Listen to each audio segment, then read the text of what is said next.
कुछ साधकों ने प्रश्न किया है, क्या हमारे भीतर सचमुच कोई ऐसी दिव्य ध्वनि गूंजती है जिसे सुनकर आत्मा आनंद से भर जाती है, और क्या वह ध्वनि हमें हमारे सत्य के और निकट ले जाती है? यह प्रश्न केवल शब्द नहीं, आत्मा की एक पुकार है, उस आंतरिक संगीत की ओर जो न तो किसी वाद्य से निकलता है और न ही बाहर से सुनाई देता है। वह तो भीतर के मौन में उतरने पर प्रकट होता है। आज हम उसी रहस्यमयी अनहद नाद की बात करेंगे जिसे सुनने के बाद साधक का अंतर्मन झूम उठता है और वह किसी दिव्य रस में डूब सा जाता है। कबीर साहब ने इसे शब्दों में बहुत बार पिरोया है। उन्होंने कहा कि यह अनहद नाद कोई काल्पनिक बात नहीं, बल्कि एक सच्चा अनुभव है जो एक समर्पित साधना के फलस्वरूप सहज ही भीतर प्रकट होता है। लेकिन साथियों, इस नाद तक पहुंचने से पहले हमें समझना होगा ध्यान योग की वो सीढ़ियां जिन पर चढ़ते हुए साधक अंततः इस दिव्य ध्वनि तक पहुंचता है। मैं इस वीडियो में जो भी बताऊंगा वो मेरे व्यक्तिगत अनुभव से बताऊंगा, इसलिए कृपया इस वीडियो को पूरे ध्यान से सुनना और समझना। ध्यान योग में, जिसे हम अष्टांग योग कहते हैं, 8 महत्वपूर्ण अंग बताए गए हैं। यम, नियम, आसन, प्राणायाम, प्रत्याहार, धारणा, ध्यान और समाधि। इनमें पहले 4 अंग यम, नियम, आसन और प्राणायाम हमारे स्थूल शरीर से जुड़े हैं। इन्हें हम अपने शारीरिक स्तर पर अभ्यास करते हैं।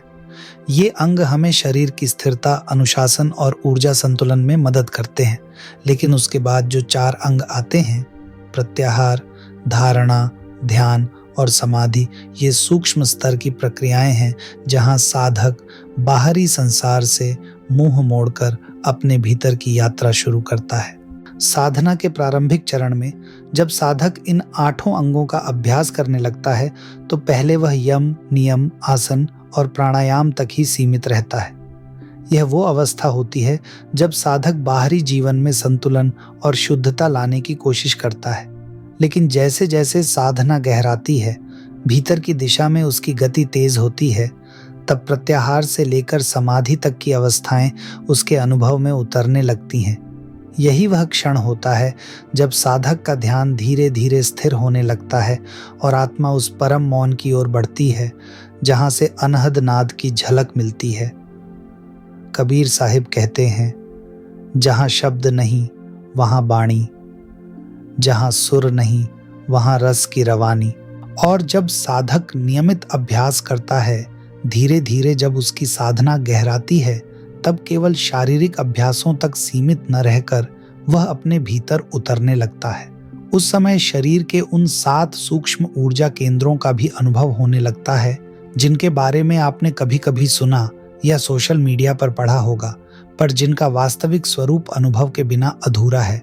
शरीर में सबसे नीचे मूलाधार चक्र है जहां से आध्यात्मिक यात्रा की शुरुआत होती है। फिर स्वादिष्ठान जो नाभि से कुछ अंगुल नीचे होता है। उसके बाद मणिपुर चक्र नाभि पर स्थित है। हृदय के मध्य में है अनाहत चक्र। यही वह स्थान है जहां से वह सूक्ष्म ध्वनि अनहद नाद प्रकट होती है। इसके ऊपर आता है विशुद्ध चक्र कंठ में, फिर आज्ञा चक्र जो दोनों भौहों के बीच होता है, और अंत में सहस्त्रार जो सिर के शीर्ष पर ब्रह्मरंध्र के निकट होता है।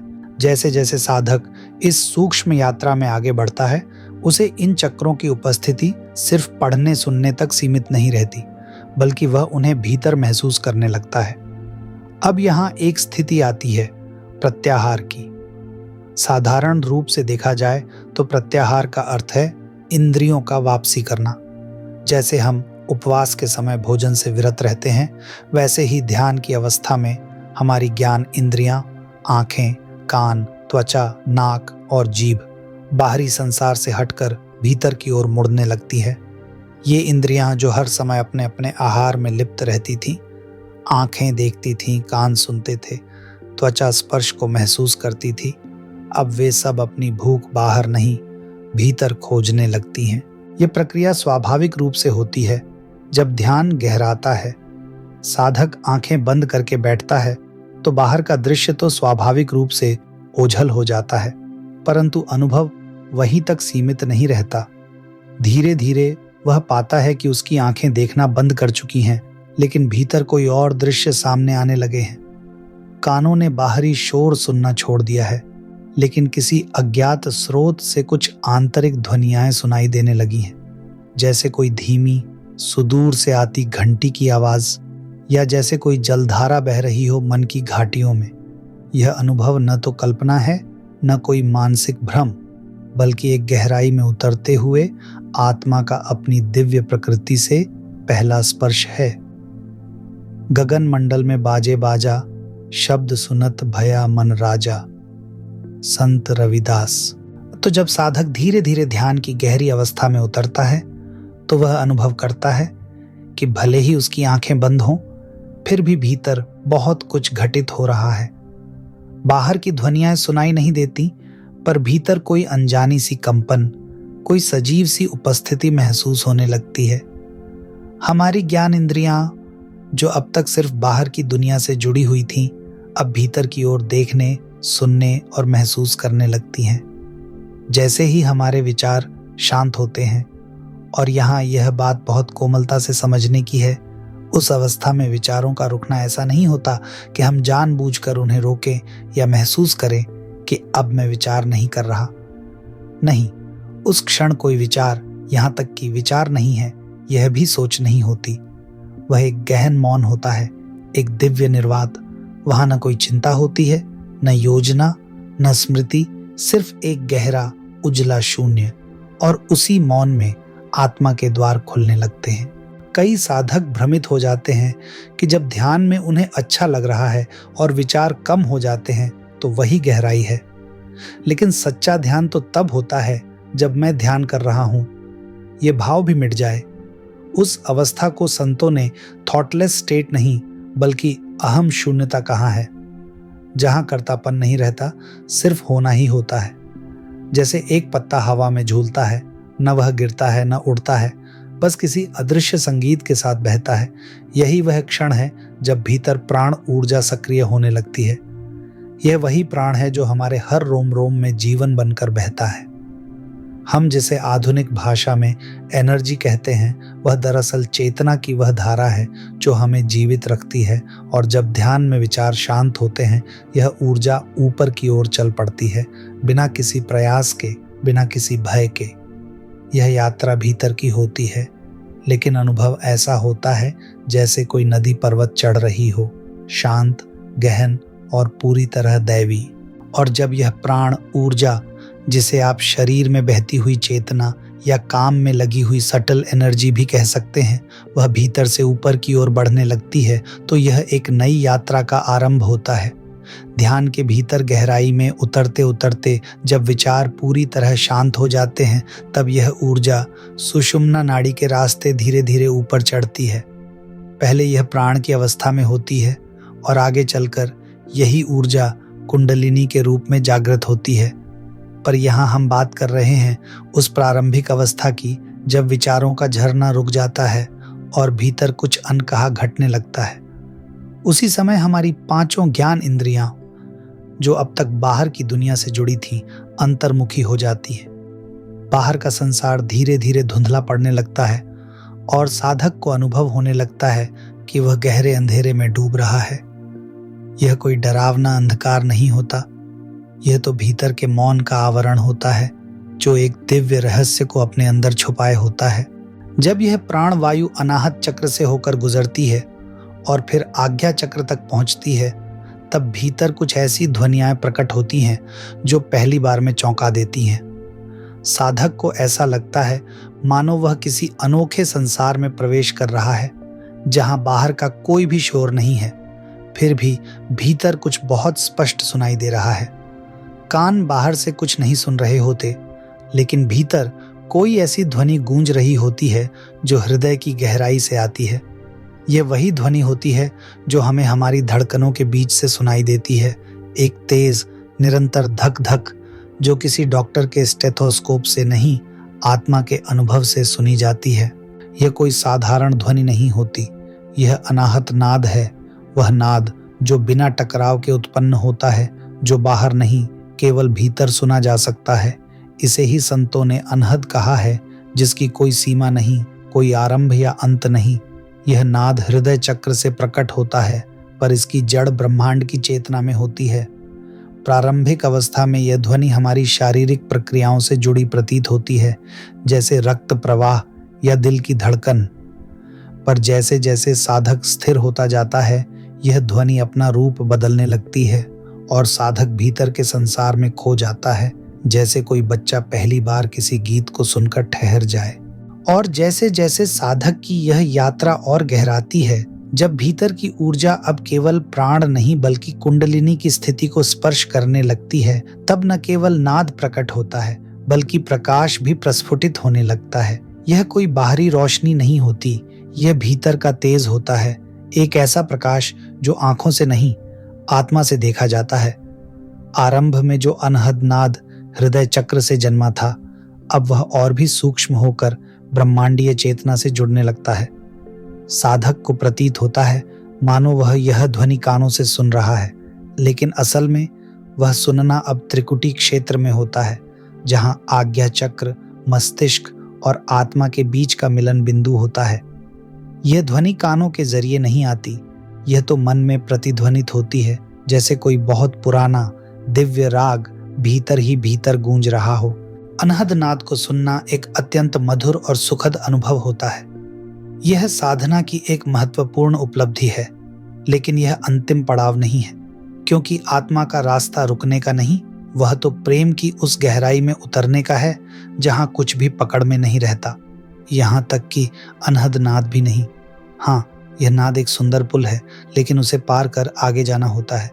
कई साधक इस अनुभव में अटक जाते हैं, उसे ही पूर्णता समझ बैठते हैं, लेकिन सच्चा आत्मबोध तब होता है जब यह सब भी छूट जाए। नाद, प्रकाश, भाव, रूप और बस रह जाए एक मौन, जिसमें केवल नाम की प्रतिध्वनि हो। नाम के धारे सब जग उपजय, नाम के धारे जीव, नाम के धारे सुनी समझे, नानक साधा तीव।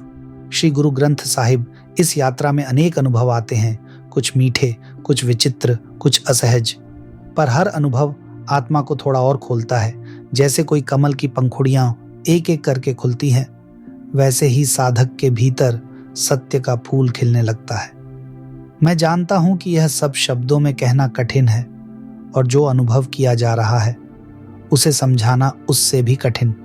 फिर भी प्रयास कर रहा हूं कि आपकी आत्मा उस ध्वनि को पुकार सके जो शब्दों से परे है।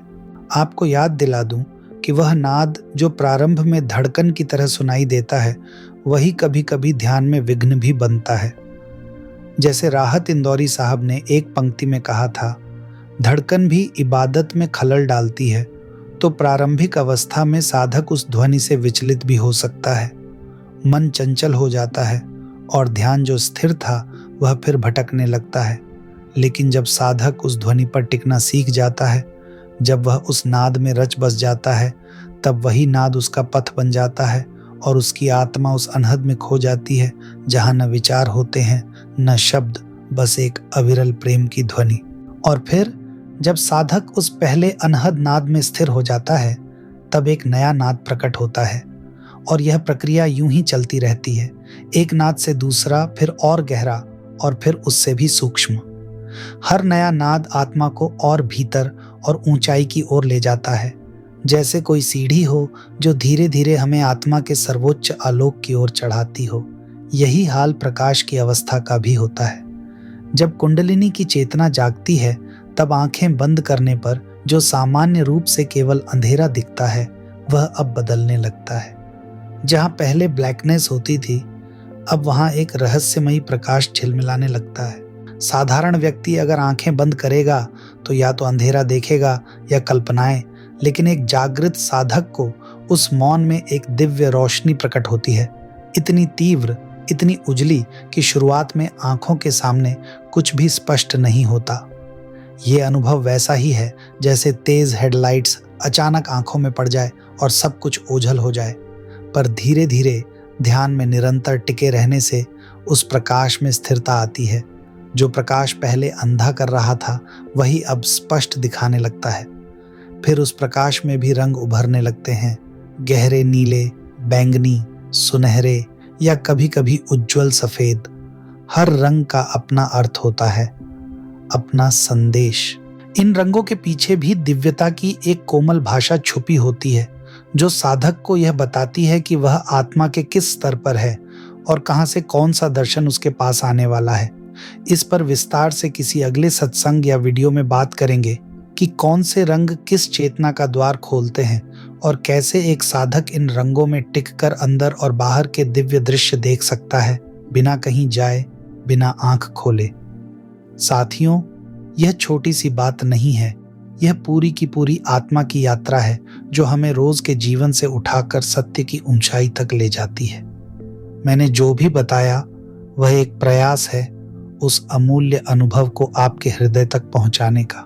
अगर इस वीडियो ने आपके भीतर कोई हल्की सी भी तरंग उठाई हो, अगर आप भी इस मार्ग पर थोड़ा सा आगे बढ़ना चाहते हो, तो हम आपसे विनम्र प्रार्थना करते हैं, इस चैनल को जरूर सब्सक्राइब करें, क्योंकि इस चैनल से जो भी आय आती है हम उसका उपयोग उन जरूरतमंद बच्चों की पढ़ाई और भोजन में करते हैं जिनके जीवन में आज उजाला नहीं है।